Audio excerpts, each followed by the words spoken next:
I think that we are live. Do you want me to introduce? So, yeah, you can introduce SOPP. All right. Well, hi everybody, and welcome to another today's episode of SOPP, a special today's episode, considering it is the 4th of July, 2024. 25, actually, right? If I'm not mistaken. uh, as always, I'm here with my co-host Betsy Cunningham, and we're talking a lot about the principles of free government and stuff like that today. And we have some very special guests who a lot of them need no introduction, but of course, this is an online internet podcast, so we're going to go through anyway and start with, hey, John, who are you and what are you about? Me? I didn't hear you.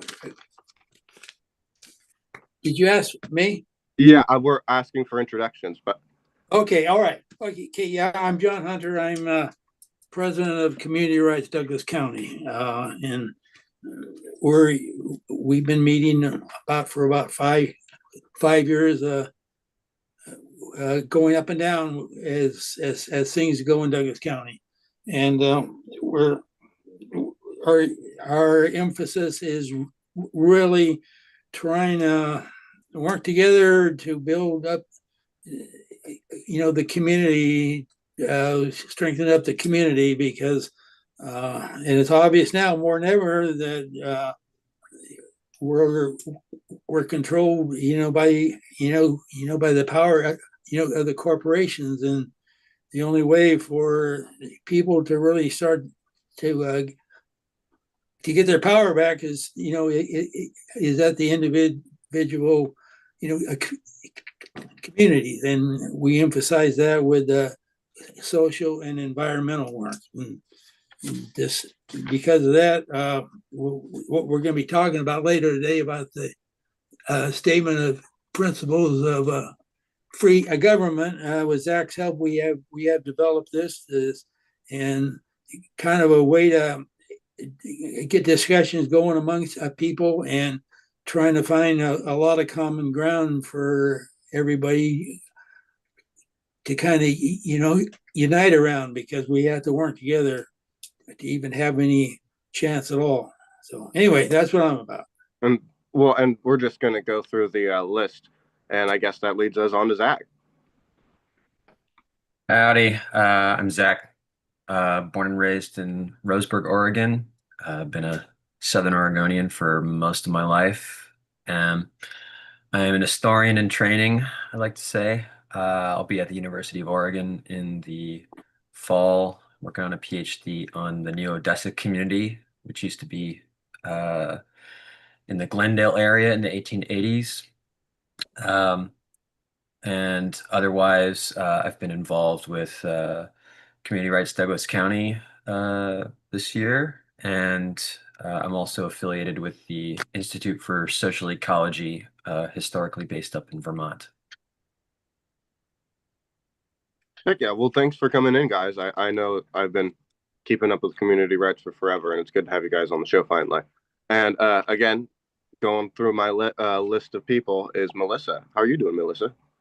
Hi, I'm doing as well as can be expected on this day.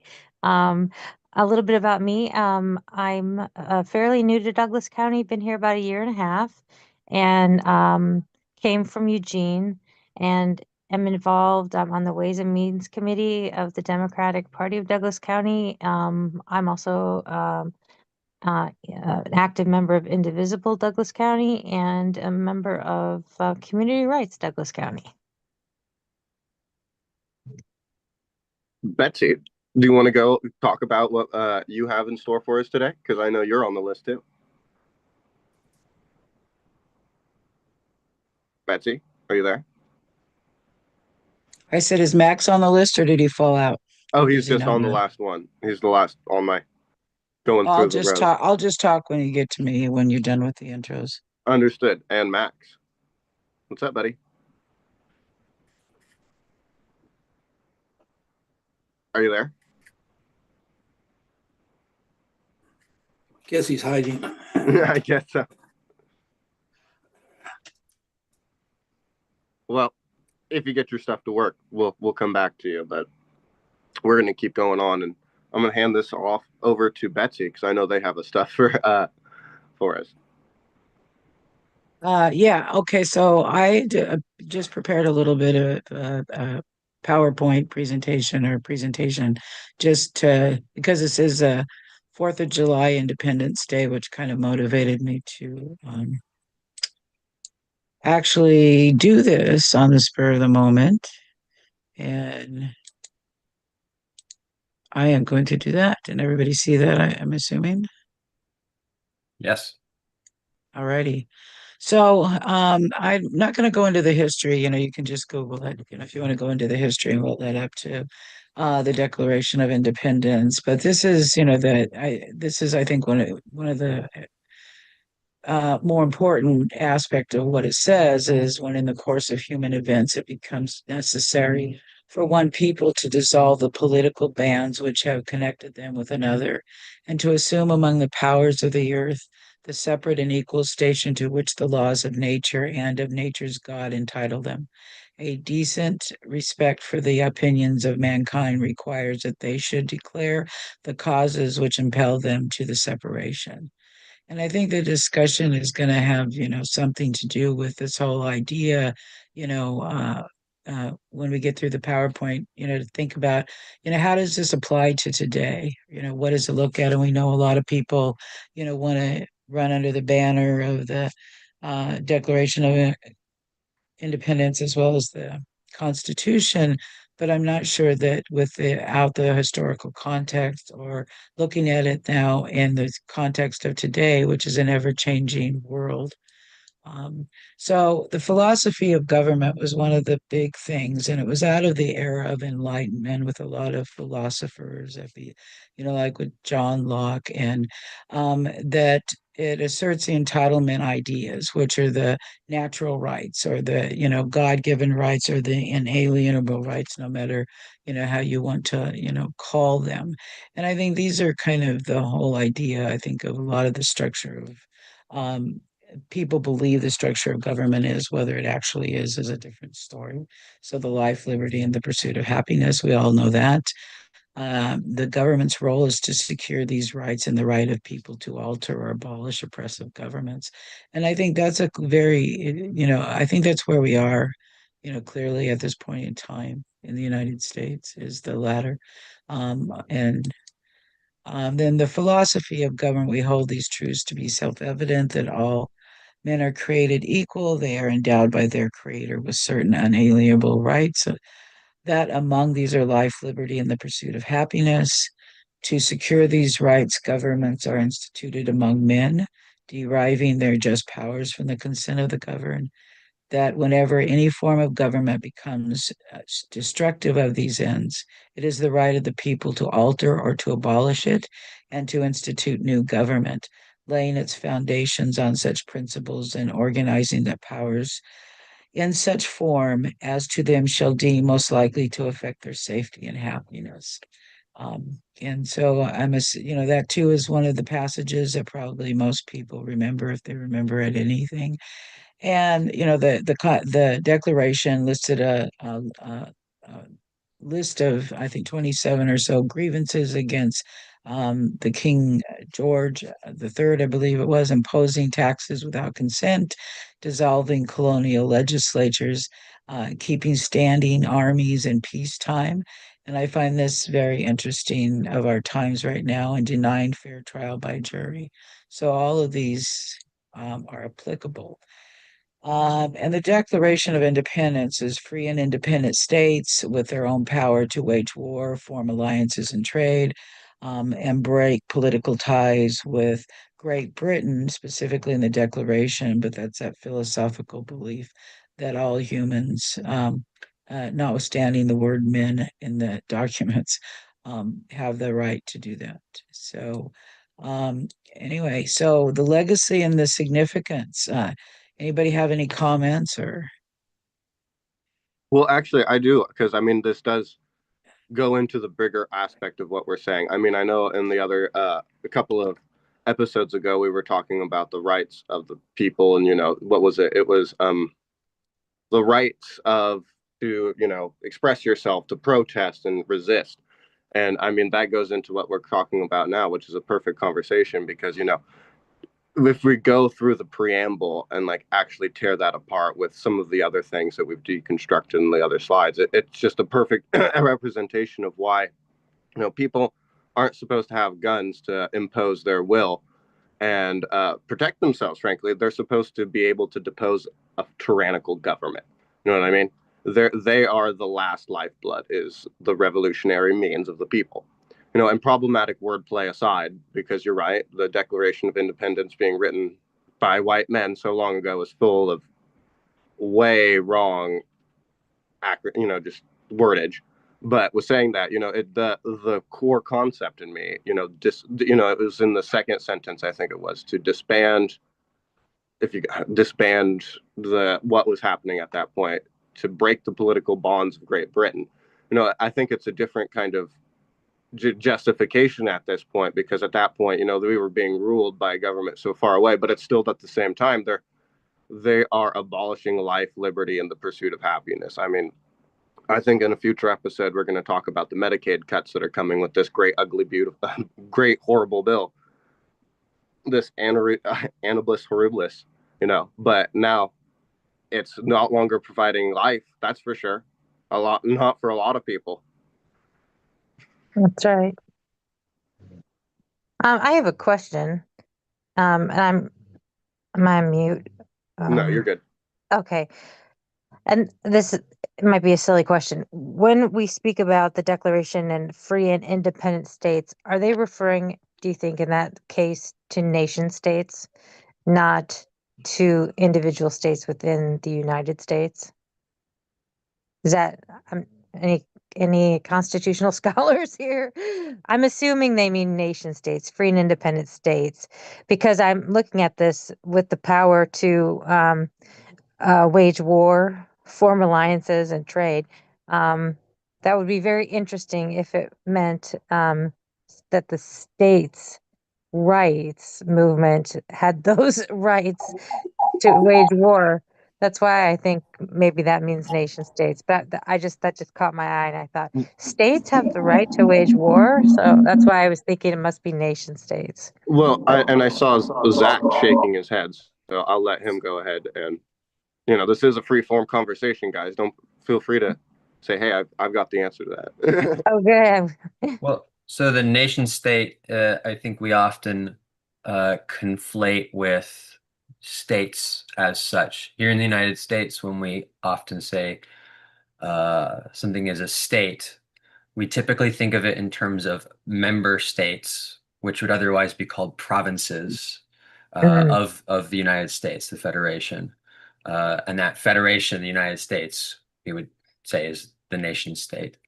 But in this period, the form of the nation state, of a state being associated with a particular political community, this is kind of a novelty still at this point. And the nation state as an idea is just developing in this time. So even though we might say fairly easily that what they're pointing to is a nation state, it is kind of ambiguous at this period. Yeah, because I would be on board for Washington, Oregon, and California to form our own alliance, and if we had the ability to do so. Well, that is what the Civil War was about, right? Right, because right. really the Confederation that existed, we didn't have the Constitution yet. So the structure of the government, and there was a lot of debate regarding whether they're federalists, whether it really was this overreaching nation state, right? That and the federal government had superiority, but that's just not true. I mean, it's really the idea has never really been totally settled, because you see through history going back to this idea that that it is the overreaching, government. And there was debates. I mean, a lot of debates historically about this and what it really initially was a articles of confederation, right? That brought the people together. But actually, a history teacher I had told me that the Constitutional Convention was a coup d'etat. It was held in secret with the elite to oppress the looseness and the rights of the states because there was a lot of issues of who owed the debt of the Civil War. And the people were, banks were being controlled. There was some revolution. I think it was Shays' Rebellion that was historically related to this. So I'm not really sure. And as Zach said, that idea of the nation state as we have it with this confederation really was new, right? That is, I don't know that it existed anywhere else at the time. But it really becomes solidified after the French Revolution, particularly with the expansion of Napoleon's forces into the continent of Europe, spreading ideas of nationalism, of this new idea of what a political community should consist of. One thing I would really like to point out about this Enlightenment ideal that we can see in the preamble here of the Declaration is that when Thomas Jefferson is drafting this, he is really almost explicitly referring to existing English legal documents, specifically the 1689 Bill of Rights and the 1689 Declaration of Rights. The Declaration of Rights, which was a product of what was in England called the Glorious Revolution, the overthrowing of the Stuart monarchy by the new monarchs, William and Mary from the Netherlands, and the establishment of the sovereignty, effectively, of the Parliament. This document was listing out grievances that the parliamentarians had with the Stuart kings of James II, and those included a lot of what Jefferson notes in the Declaration of Independence: the maintenance of a standing army, the courts being under the absolute control of the king, the criminalizing of petitions against the king. All these things are effectively reiterated by Jefferson.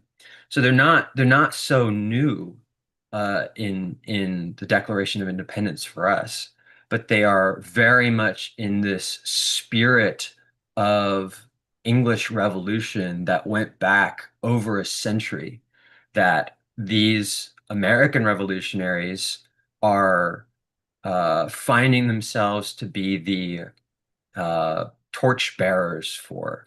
They're of the understanding that the existing monarchy, the British Empire, had these excellent principles that had been established in the Glorious Revolution in 1688, but they had strayed from them and turned back toward absolutist monarchy by George III's time. And so they're really trying to remind the people, in a sense, that these are our core principles. These are not new, but these are principles that were really almost taken for granted by a lot of people. Which sounds like a perfect parallel for what we're doing with right now, frankly. I mean, Right.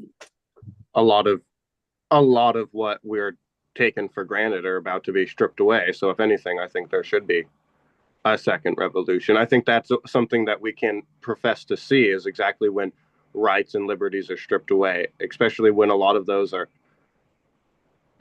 social programs that people rely on right now, because the rights to a happy life are about to be denied to a lot of people. Health, care is a big part of it. I mean, I can't stress enough how I just I saw it happening, but actually reading through the bill, how big of a scope it's actually just going to start cutting people off. I mean, my family survived on food stamps for forever, and it's just that's what my 4th of July has been about. That's what I've been reading this morning.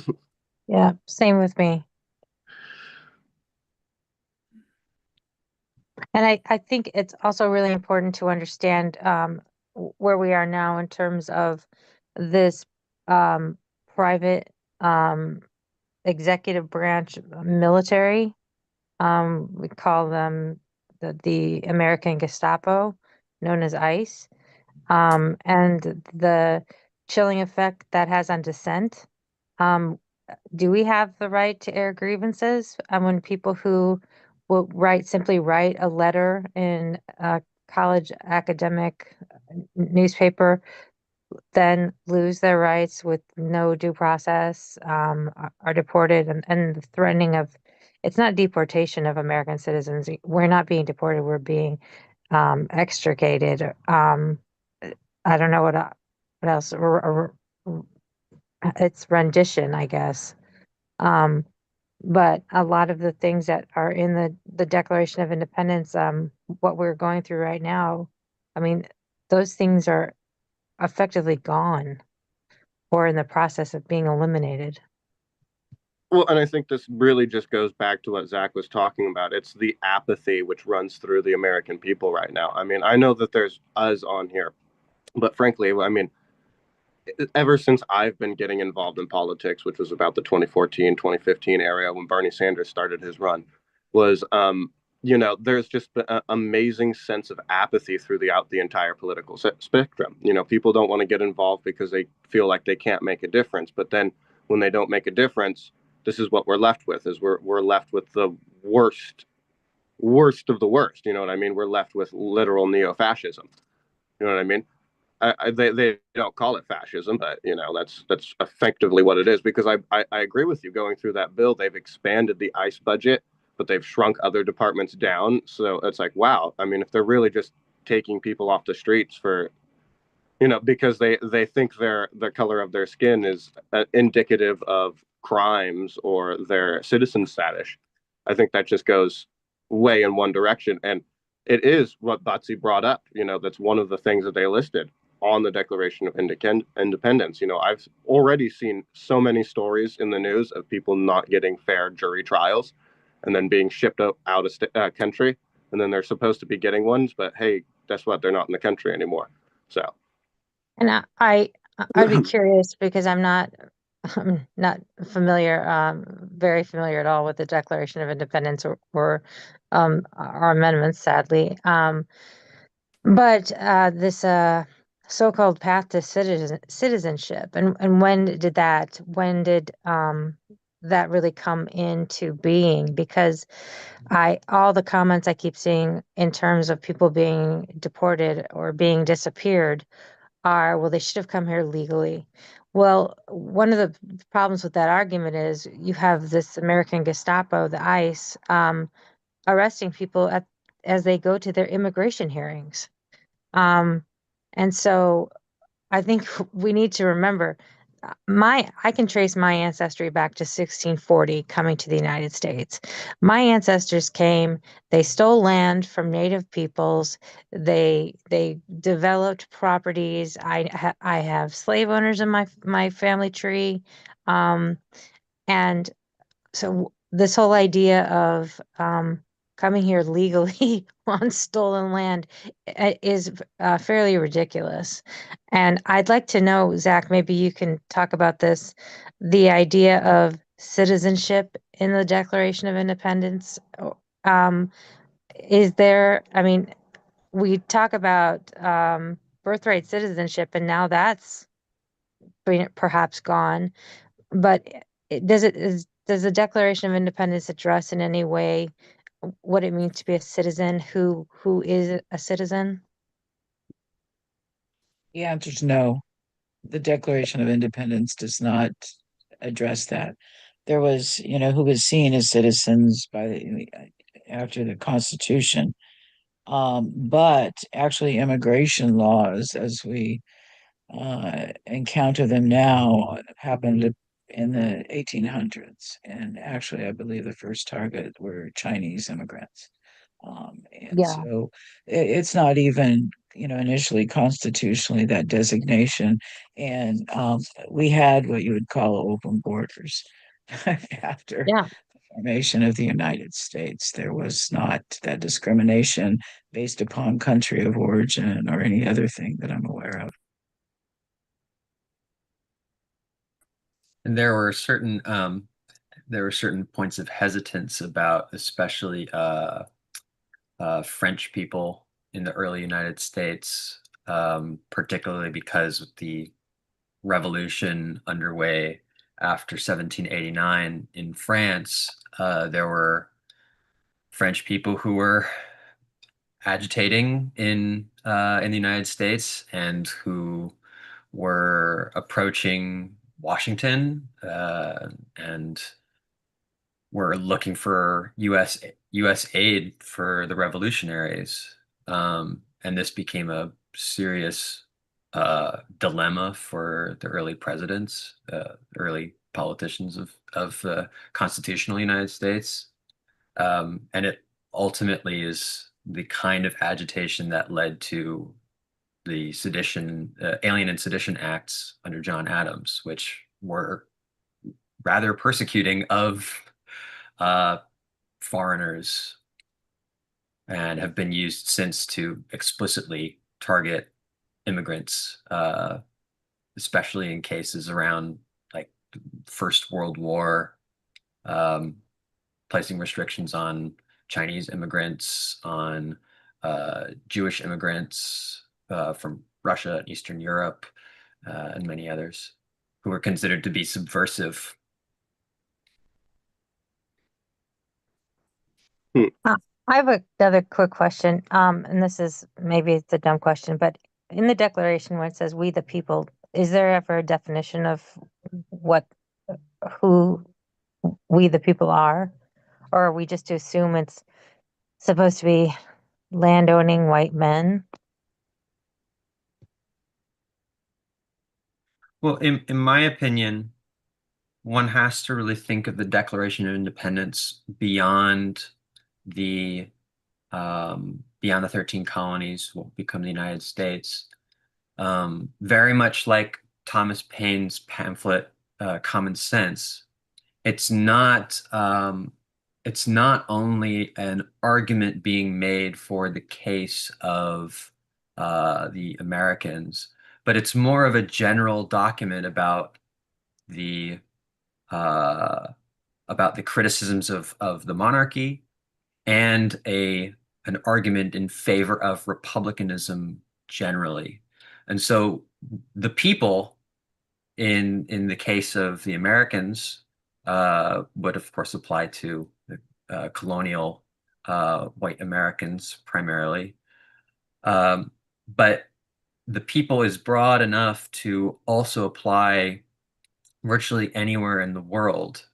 It could apply to any people in Europe who were looking to throw off the reins of monarchy and establish republican governance. Uh, it could be very, very broad. So I think we should take it as kind of an ideal type of document rather than such a particular one. A literal one. Yeah. Well, and the history is, it was ruled by white male property owners, right? I mean, this is the evolution of what initially happened in the formation under the Constitution. Um, However, I think it was Thomas Jefferson, is one who pointed out that that was for their times. And this is the problem when I hear this argument about the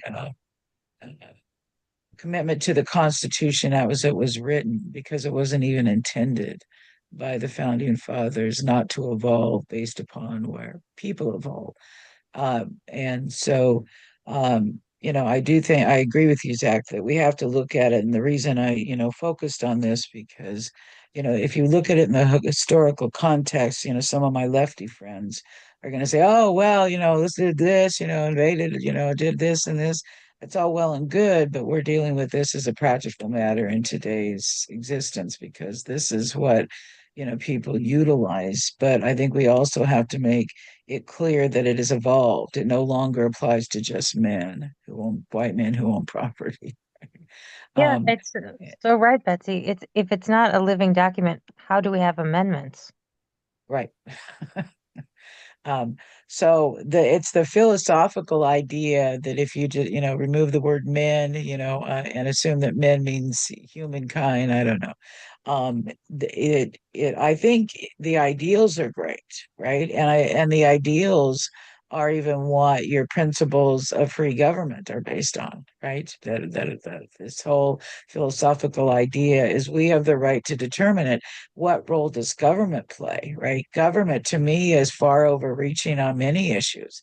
They're there for our purpose and not some religious agenda, right? Which has interfered with this ideology, theoretic and is right now, this idea that this is only about me and my interpretation of what it means, right? And I'm the one that they were talking about. And if you don't get on board, then you will be deported, right? Because the idea of deporting American citizens who were born here, even as long ago as your family history, Melissa, is something that is a real possibility. I mean, it's not unprecedented in human history. So. Well, one of the points in the opening of the CRDC statement on the principles of free government that we included is the need for the principles that we have inherited from radicals and revolutionaries who established legal basis for protection of certain rights, freedoms, our constitutions.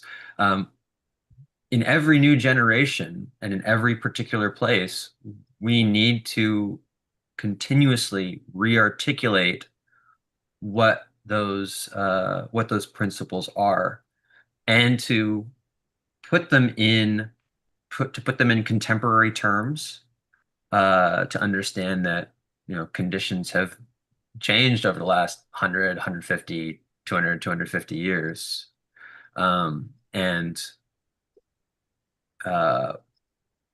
we need to be able to develop and evolve and come to the rational next steps of principles that have been really our greatest inheritance as humankind. These principles like peace and safety and happiness, even ideas like inherent and inalienable rights. Well, and I think that speaks to it in and of itself as the inalienable and inherent rights. Because what is a government if not to pursue and deliver upon those? And going farther into it, I mean, what before I got onto this episode, one of the big things that I was focusing on, besides reading through your things, was I'd always, one of the things that radicalized me was I'm a big romanticizer. And one of those things is I always look back at my family history. And at that point in my time, when I was really getting into the political spectrum, was I was in on my grandpa who had fought Nazis over Normandy and was shot down and stuff like that. And so, I always thought about, those revolutionary ideals that if what would they think of us right now, exactly at this moment of time, because I, just like Melissa, I can probably trace there's probably slave owners in there, but I've at least stopped when I found out he was in the Revolutionary War. I said, okay, sweet, that's cool. I don't want to get into the nitty gritty because I'm going to depress myself. But that just goes into what is their revolutionary mindset like, and what would they do in this situation? Because in these times of oppressive and overbearing governments, I know we have to look back into it. And that's why I keep my Second Amendment around because one, I don't think necessarily that it should be used for, taking out and oppressing, or honestly, I hate people who take out their pistols for self-defense when really it's just some sort of game they use to make themselves look like a bigger person or walk with a wider stride or something like that. But I do think it is there for the removing of tyrannical change. I mean, I think it was, I don't know who it was, I haven't brushed up in history in quite a long time, but it was somebody who said the branches of government must be trimmed from time to time. I mean, somebody would probably know that better than I do, but I saw Mac shake his head yes anyway. And I think we're at one of those points in time where where would our ancestors who are standing at the precipice of these very important revolutionary times think about where we are today? You know what I mean? Yeah, I think that you just brought up an interesting point because I think the branches of government have been chopped off. We've seen the legislative branch totally abdicate its role to the executive. We've seen the judicial branch essentially um, kneecapping everything except SCOTUS. So that's why, I mean, do we have branches of government right now? I don't know that we do. I mean, of course we do, but not as I believe the founders intended, because the checks and balances aren't there. Well, I think this is where we should actually think of Thomas Paine's argument in Common Sense about the concept of separation of powers or checks and balances. Because for the so-called founding fathers, and historians are really starting to move away from that concept. The formulation of the U.S. Constitution, with its principles of checks and balances, separation of powers, comes out of the English system of governance. It was understood that the English Constitution had this separation of powers. You had not just a king, but you had a House of Commons, a House of Lords, and each was balancing out the others. So the Parliament would keep the king in check. And additionally, the courts could be a branch that would keep the other arms of government in check. So by the time the American Revolution is happening, this is again something that is taken as kind of a given. Of course, you want to have checks and balances. But Thomas Paine's argument in Common Sense is that certainly there are these different branches of the English government that supposedly balance each other out, but it's really ineffectual in his view, because all you need to do is place weight on one branch over the others, and the whole thing is swayed in favor of that weighted power, so the executive. And that's especially backed by the fact that, say, a king could hold a standing army. The king effectively has all power of force, of violence. And so for as much as the House of Lords and Commons could check that power to some degree, it would only slow down the inevitable consolidation of absolute power by the king. This was Thomas Paine's view. And here in the United States, we have a standing army. We have a commander in chief. The the very elements of a tyranny that were not just a worry for the American revolutionaries, but go back to the parliamentarians of the Glorious Revolution in England. In 1689, the parliamentarians specified that one of their grievances with the monarchy was that there was a standing army at the whims of the king. That was that was a recipe for absolutism. It was a recipe for crushing all political enemies of the king. And so separation of powers, checks and balances didn't seem to make sense to the more radical revolutionaries in the colonies that became the United States.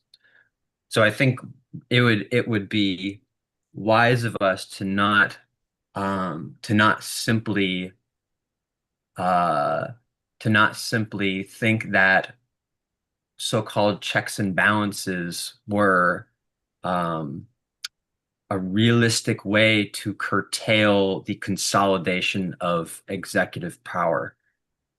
And we know right now, today, right now is a clear example of this happening. And thank you for bringing up Thomas Paine, because I think if you really want to understand that time, from the non-elitist person who drank too much, that is Thomas Paine. He was not a rich guy, right? He was not the white elite. He just happened to be, was a pamphleteer, right? And he cooked it up with Ben Franklin.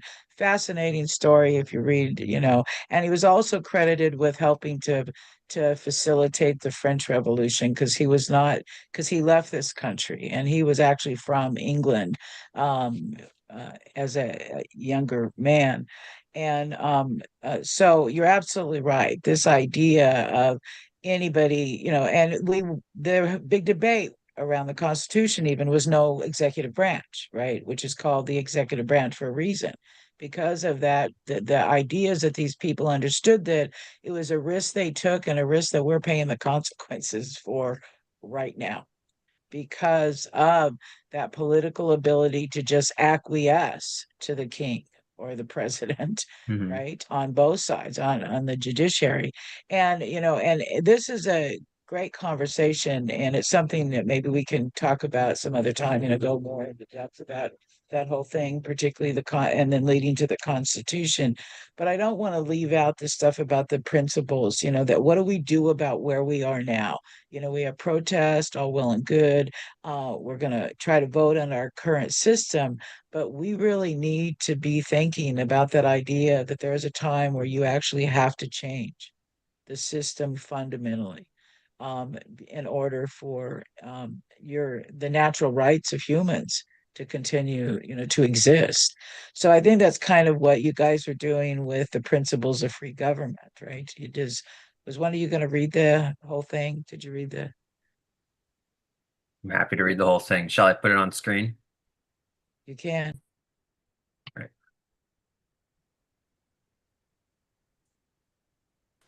How are we looking?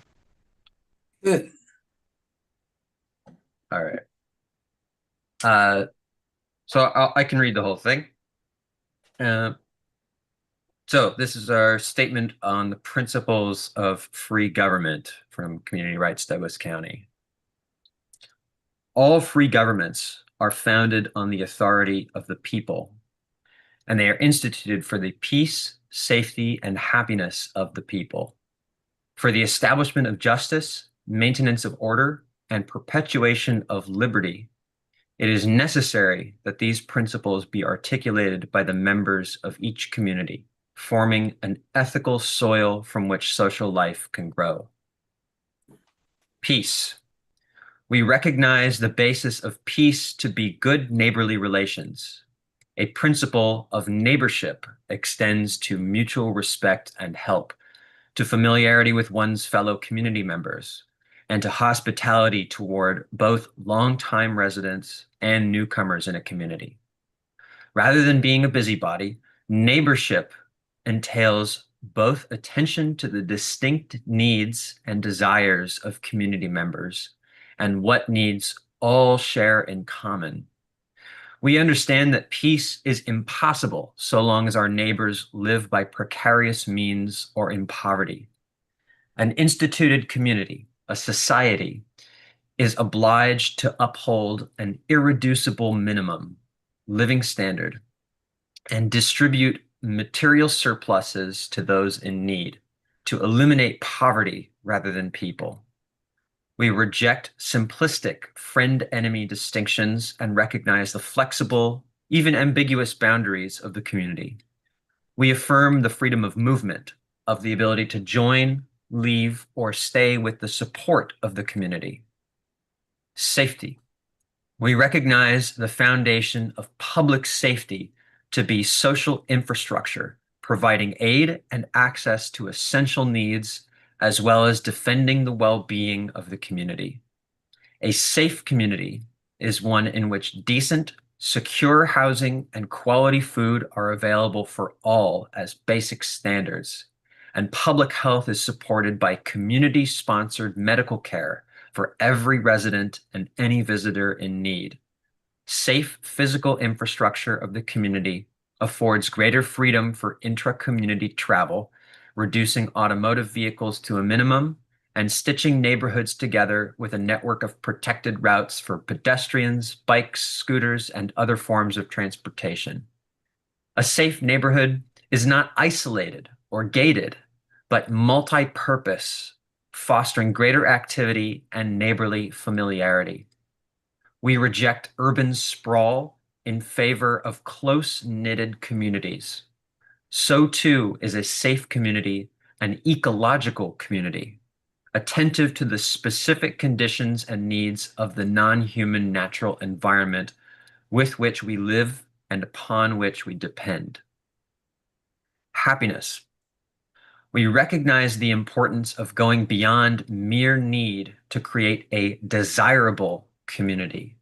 More than pleasure, happiness is living well. A free government empowers citizens to lead purposeful, fulfilling lives. It assures the availability of productive, dignified labor for all who are able and willing, yielding ample free time and keeping necessary working hours to a minimum. We understand free time outside places of employment to be vital for civic participation as well as personal pursuits. These principles are advanced through the securing of critical community rights, upon which a decent and just community is established. Drawing from the great Republican traditions of the state of Oregon and the Federation of the United States of America, as well as the indigenous confederations and pre-colonial village societies across North America, we reiterate several key rights to be respected and upheld by a free government. The right to establish new government, by which the people, on whose authority free government is based, may abolish the existing government apparatus and institute new forms of local government better suited to assuring the community's rights and furthering its common principles. The right to assembly, by which the people can organize free, popular assemblies and practice local democratic self-governance. The right to elect delegates and to revoke them, by which the people, organized in a political institution, may choose individuals to act on their behalf and in accordance with their will in settings beyond direct levels of civic participation. Delegates should be immediately removed from these positions as their constituency fit. The right to decent housing, a livable income, and good working conditions, by which the people are secured a satisfactory standard of living through their political institutions. Municipalities must provide as much housing as is needed, with the residents given control of their housing. A basic income, meeting a universal standard of living, is to be afforded to all. Local production and services should be organized through municipally controlled cooperatives. The right to common land, by which the people together share a common stock of open land, acquired by the municipality, to be held in trust for parks, recreation, food cultivation, and camping. Common lands should be purposed according to community needs and desires, with attention to ecological health. We insist upon the universal right not only to mere existence, but to a just existence, the right to flourish and evolve. This extends from the human community to the eco community, which includes the non-human organic communities in the forests, valleys, and waterways of the region. We recognize our dependence on the natural world, which we are both part of and distinct from, and our obligation as reasoning creatures to foster a harmonious, mutualistic relationship with non-human life. We recognize the natural world as our common treasury, the inheritance and birthright of all life forms, human and non-human, and our duty to maintain its constitution for ourselves, our neighbors, and future generations. A government that does not operate according to these fundamental principles, nor guarantees these rights to all, is to be considered as illegitimate. To the extent that such a body acts as the de facto government, wielding violent force and coercion, it is thereby to be designated as an occupying racket and an enemy of the people. In this circumstance, we call upon the people of the community to assert these principles in word and action, putting into practice the given community rights. Well done, Zach.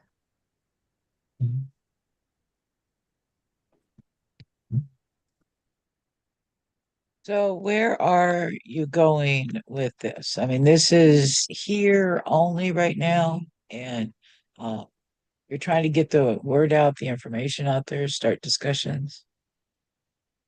Well, the point of a statement like this is really articulation of principles.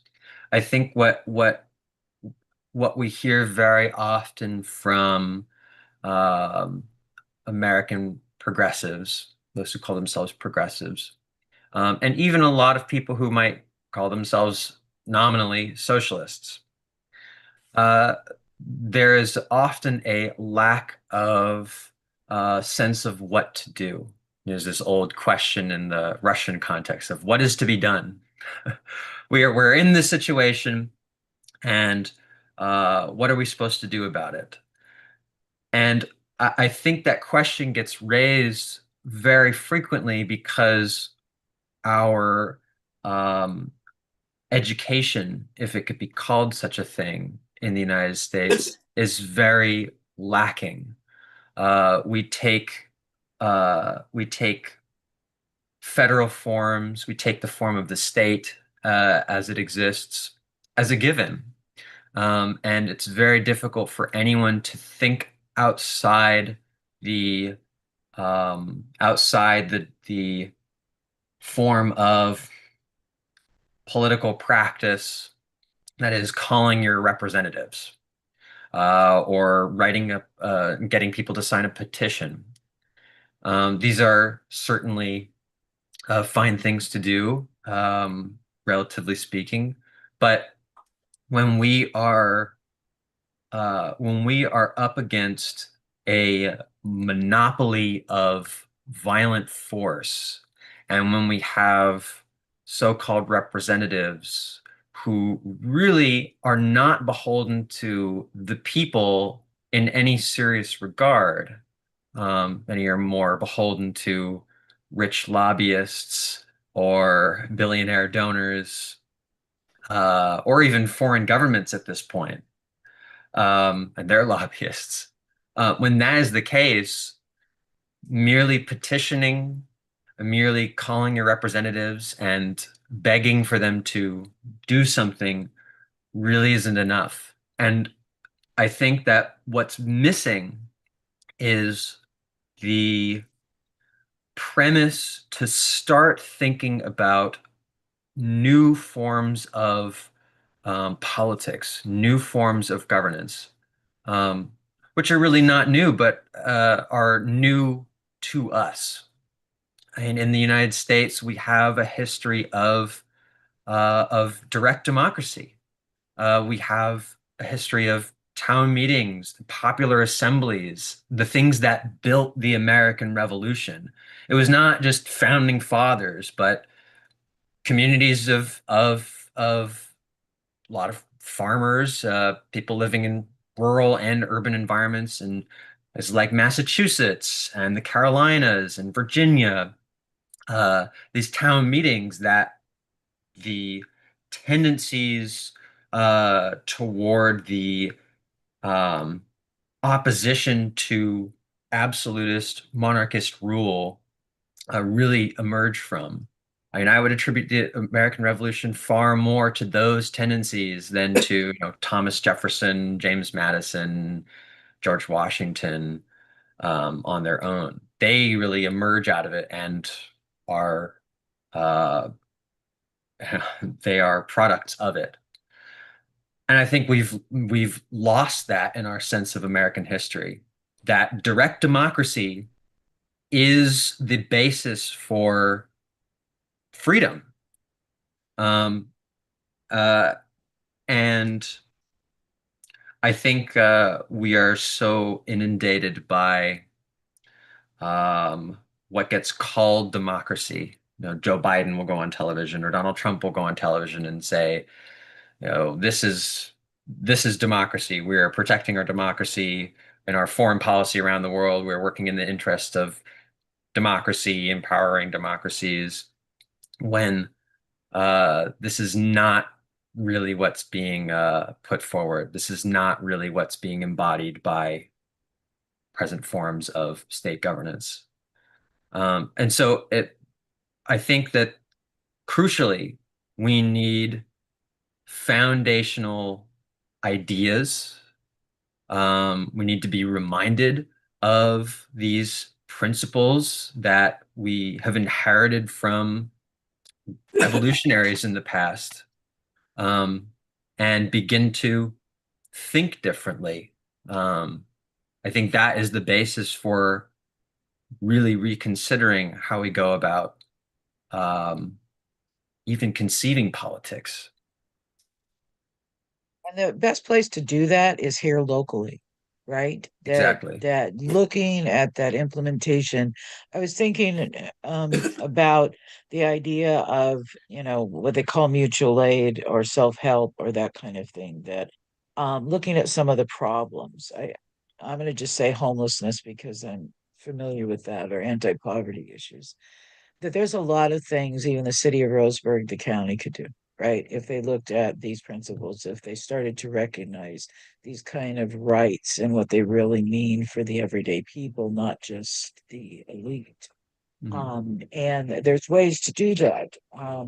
And actually, not want to putting Max on the spot, but he lends his art studio to not just Food Not Bombs, helping to feed people living outside and others one day a week, but he also does it for people just to have a place to be, right? That is art oriented. Because I think it's important to, you get focused on, well, ending homelessness, say, but it's really, our life is not just about that basic needs. It really is about that ability to thrive, have the time, have the money for everybody to be able to pursue these things, not just the rich, because that's what the rich do.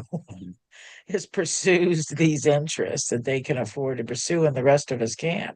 Not that we should, but and some of them, but Well, we were talking about Thomas Paine a bit earlier, and there's another pamphlet of his called Agrarian Justice, which I recommend everybody read. It's a much shorter read than Common Sense, but in Agrarian Justice, he points out this critical problem that he sees in so-called civilized countries, that there are still masses of people who are living in abject poverty. And he argues, actually, in the first portion of Agrarian Justice, that in these so-called civilized countries, one thinks of, Europe, he's thinking of Europe or in the early United States at this point. The fact that there is poverty there is far more miserable a fact than anywhere else in the world. Like this contradiction that is in the fact that there are so many people living in poverty in societies that consider themselves to be the most civilized, the most advanced, or the most progressive, if you will, is is horrifying. It's condescending, and it is something of a serious lie. And one of the solutions that he finds in it is a program for agrarian justice, which would be based on this Enlightenment idea. Well, even earlier than Enlightenment. I mean, um, it goes back to even Christian thinkers like Gerard Winstanley of the English Diggers in the late 1640s. There's this idea that the earth itself is the common treasury of all, that by virtue of being born on this planet, you have inherited this planet, you and everybody else. The earth is a shared commons that belongs to everybody. And one of Paine's arguments is that while the advent of, say, private property involves cultivation of certain plots of land and maybe provides some certain benefits, innovations, the rendering exclusive of portions, increasing portions, monopolizing what should be the common inheritance of all is that which places people in poverty. It strips people of their inheritance and concentrates it in the hands of really a few. And so he argued for a completely different approach to taxation on property. That if somebody were cultivating a plot of land, establishing a kind of private property, they were to effectively pay rent to the community on that land, and it would be based also on their profits. You're profiting this much, well, you have to give back to the community because you owe them. You have taken from humankind. You owe the people. Your profits are based on having removed something from the people. It's quite radical. I would say it's even like proto-socialist in certain regards. But that kind of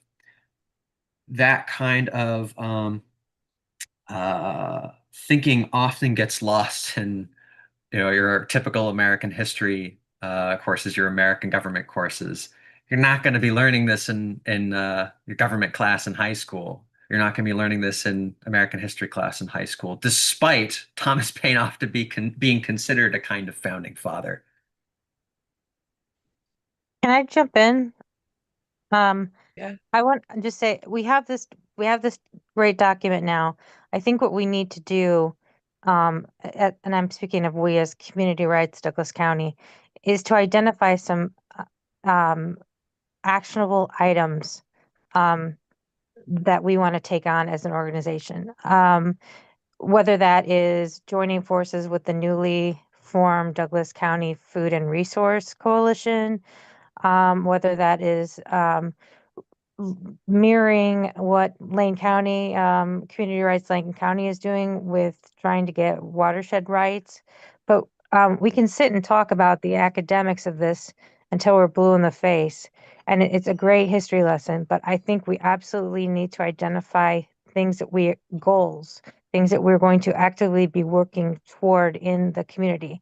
That's the only way our organization is going to grow. It's the only way we're going to have any real impact on changing our community.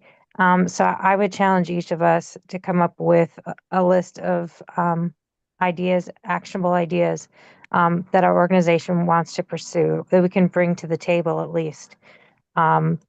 Because we have this document now, we need to start doing things in pursuit of the ideals that are spelled out in the document.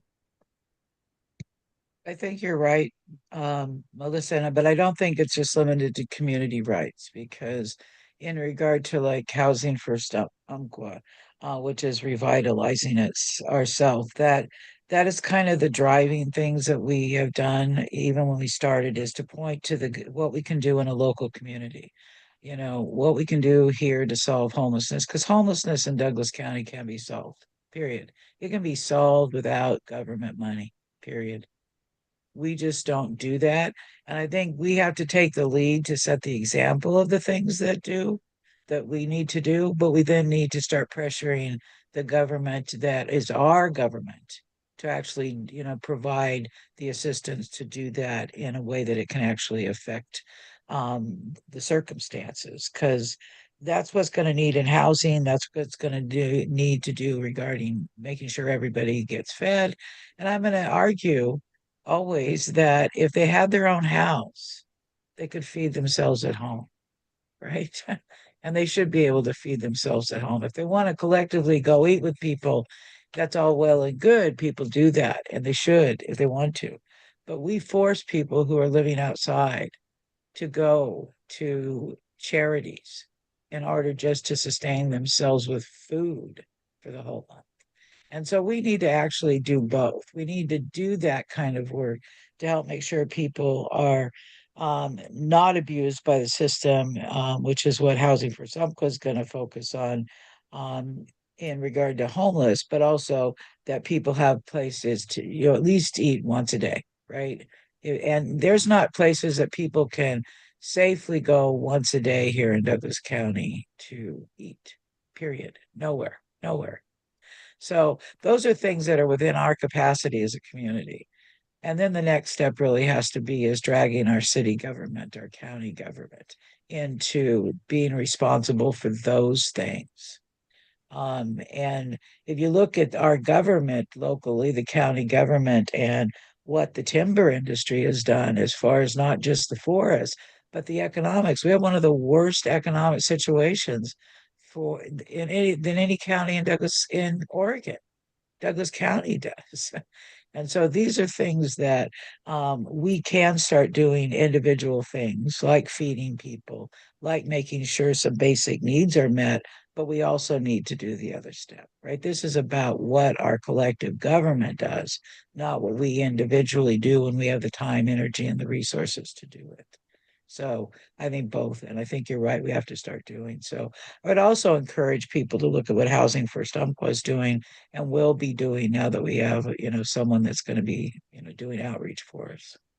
John Hunter has his hand up. What's up, John? Yeah. I agree with Melissa. We had a little conversation about this the other day, and she's right. And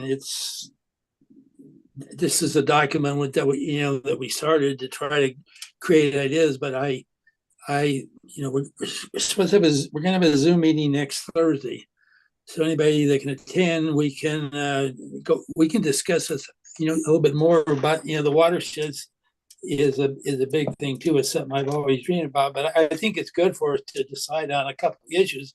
In fact, I think the object that we were hoping was that we get this enough around the different groups that every group could pick out one or two little things and say, yes, this is what's important to us.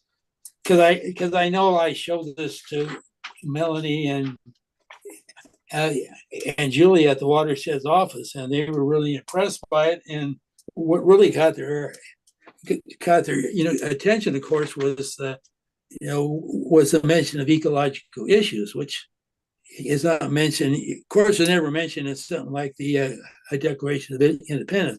So I think, it's good for us to really, it might take a meeting or two, but really to select out a couple points that we want to emphasize, but at the same time trying to help get this word about this spread throughout the community. Like, this is a great thing today. And also at our last meeting, we haven't done it yet, was we talked about getting this kind of broken down into like a half a page, a folder that we could hand out more amongst people, in the community. I think we just got to keep pushing it, and it's a good beginning, and it's something that that we can expand upon. We just got to keep doing it and be open to ideas too. Yeah, and it I think it's a is. great idea. I think it's a great idea, John, for what you said about going to groups and having them pick out the things they want. It's a really good way to actually make this, community and realistic. No matter what the group is, right? That really is to say, look at these, and these are the ideas. And I think you'd get a lot of play that way, and Yeah, also help in the community for the things that need to be addressed.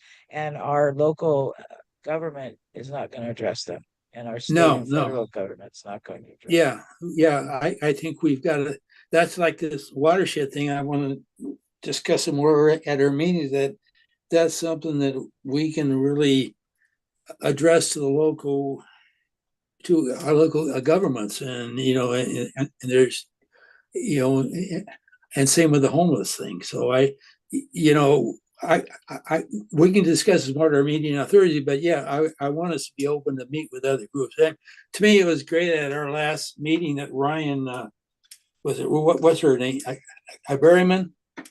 What's And their name? Yeah, Ryan Berriman. Yeah, you're right. yeah, and she was really very open about things, and starting to feel a real, that we can, she wants to at the Pride Festival, she wants to have tables there for us to be represented, and I felt there was a real beginning that we could meet with them and show this document to them too. So I think it's it's good to expand. And there's one other thing I got to thinking, if you don't mind me bringing it up, it goes back to this discussion we were having about the Declaration of Independence.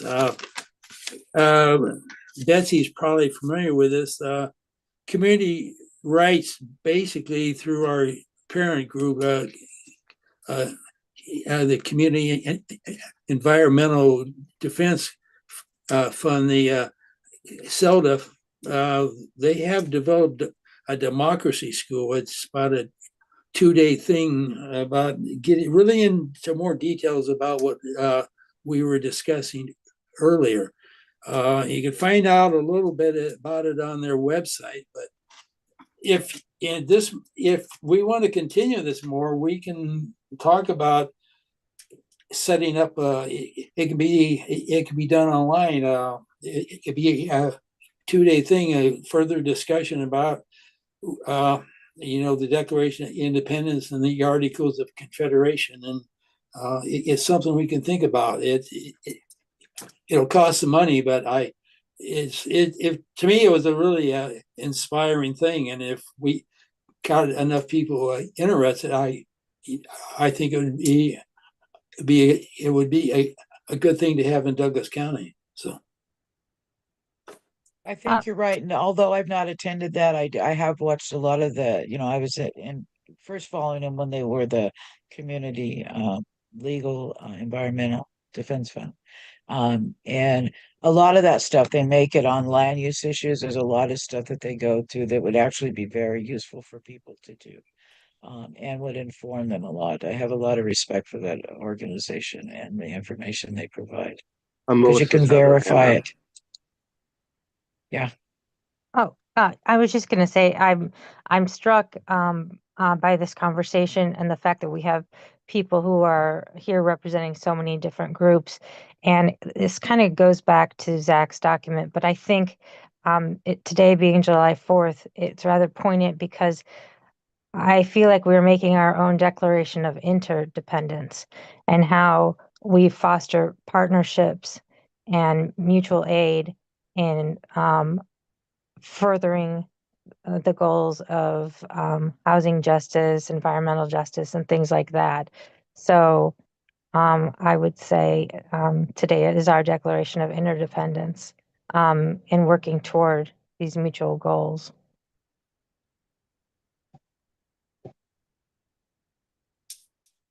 Right. I agree. Anybody have some last things to say, or they want to say anything at all? I'll say one more thing For now. about the statement. I think it should not be simply regarded as an academic exercise. In every in every modern radical movement, um, the uh, these movements have been really sparked by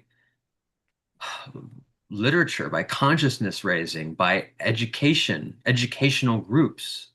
This applies to the American Revolution, the French Revolution. It goes all the way through the Russian revolutions, the Spanish Revolution.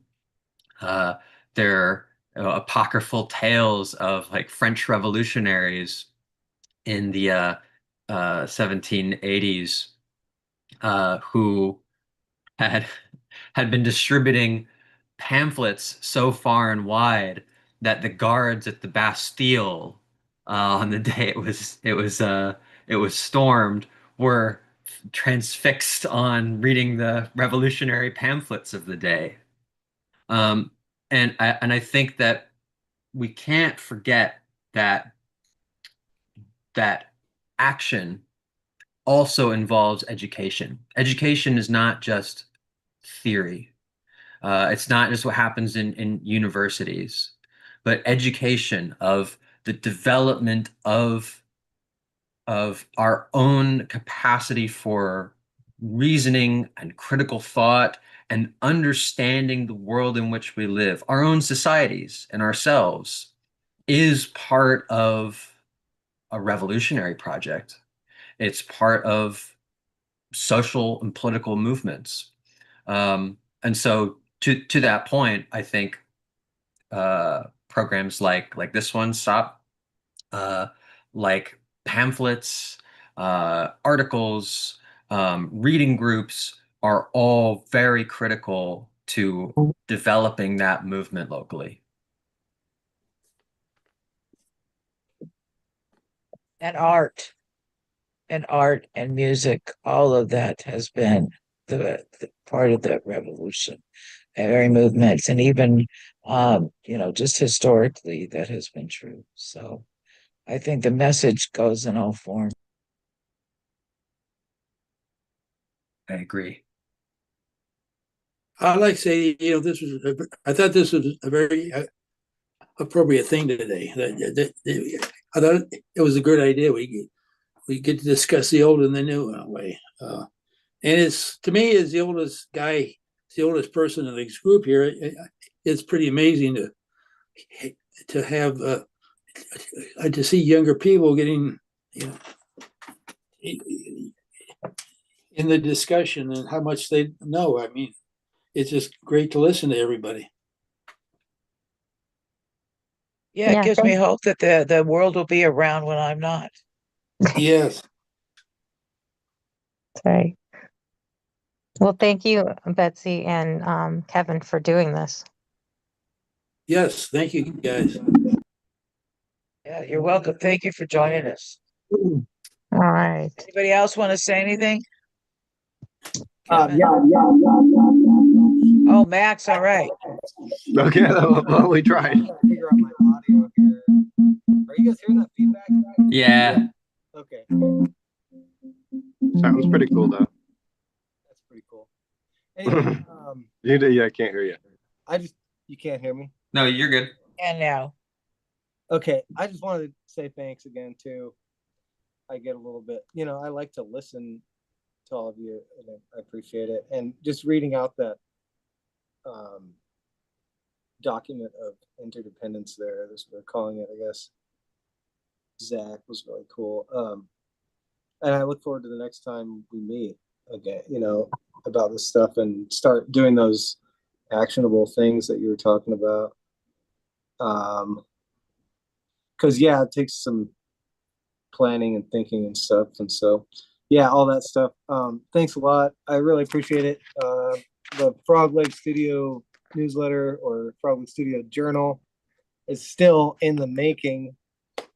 I know I keep saying I'm going to do it and publish it or whatever, but I kind of just, it keeps like being there keeps being like more things that I feel like I need to do for it. And then I'm like, when am I going to do that? Pretty soon. I mean, So anyway, like you said about this Frog Lake Studio thing, I do want it very much to be a place for people to just be and hang out and enjoy and um, experience literature and art and stuff. And so yeah, I'm excited for that to be more of an available thing in the near future, kind of. And yeah, looking at it from that perspective, I'm just like, yeah, everything we said today and that was said today, I really appreciate, and it's kind of validating for me because, yeah, I've been kind of just wondering why hasn't somebody already done this? So it's time to start doing it.